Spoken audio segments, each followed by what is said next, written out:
సంతోషం. మరి రాజుగారికి అంజలి గారిని ఇచ్చి భార్యగా చేయడానికి మీకు ఇష్టమే కదా? ఇష్టమే. అలాగే మీ తమ్ముడికి భార్య, అలాగే అంజలికి భర్తగా చేయడానికి మనసారి ఇష్టమే కదా? మీరు కూడా చెప్పండి జ్యోతి గారు, మీకు ఇష్టమేనా? ఎలాంటి ఆటంకం లేదు కదా? సంతోషం అండి. దగ్గరికి రండి. మీ పేరు చెప్పండి. మౌత్ దగ్గర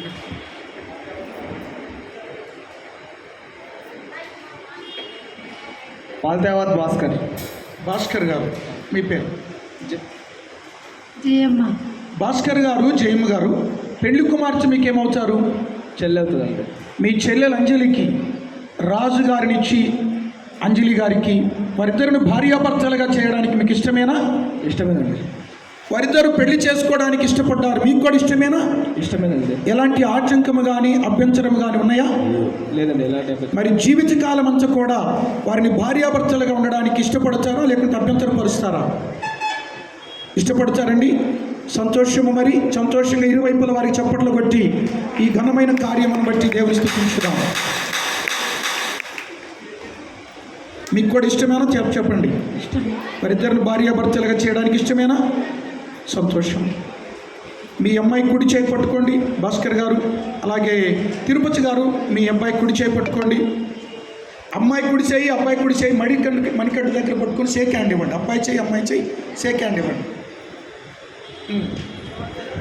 కుడి చేయి, కుడి చేయి, కుడి చేయి, కుడి చేయి, కుడి చేయి, అది షేక్ హ్యాండ్ ఇవ్వండి. పెళ్లి కుమారుడు, పెళ్లి కుమార్తె కుడి చేతిని ఇద్దరు కూడా ఇరువైపులా మరి ఇరువైపుల పెద్దలు, కుటుంబ సభ్యులు వారిని జతపరుస్తూ ఉన్నారు, ఇష్టపడుతూ ఉన్నారు.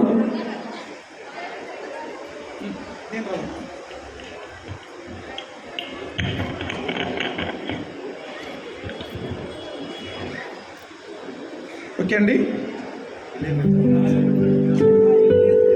మీరు ఏం చేశారంటే చేయి పట్టించానండి. అమ్మాయి చేయి, అబ్బాయి చేయి పట్టించారా? అవునండి. నీకు ఎప్పుడైనా విడిపోమని చెప్తారా, విడిపోకుండా బ్రతకమని చెప్తారా? విడిపోకుండా బతకమని చెప్తామండి. సంతోషం అండి. మీరు సెలవు తీసుకోవచ్చు. అట్లయితే మీరు కూడా కుడి చేయి, అబ్బాయి చేయి, అమ్మాయి చేయి పట్టించు చెప్తాను. మంచిదండి. దేవుడు మీ ఇద్దరు కుటుంబాలను దీవించునుగా. సెలవు తీసుకోండి. ముందుకు జరుగుతారా? కొంచెం ముందుకు జరగండి.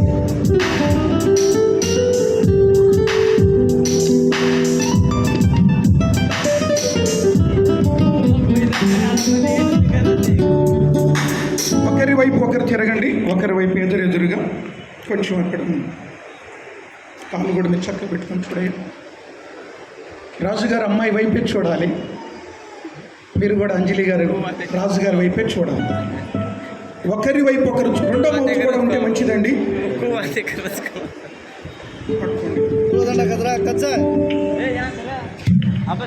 దగ్గర పెట్టుకోండి. నేను చెప్పే మాటలు తప్పకుండా నీవు అంజలి వైపు చూస్తూ చెప్పాలి.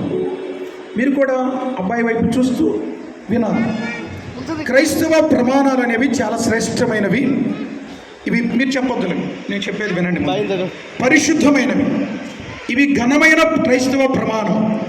కాబట్టి ఈ క్రైస్తవ ప్రమాణాన్ని ఒకరికొకరు భయభక్తులతో చెప్పాలి, దేవునికి లోబడి చెప్పాలి, దేవునికి భయపడి చెప్పాలి. పెద్దల ఎదుట, సంఘం ఎదుట, దేవుని ఎదుట చెప్పాలి.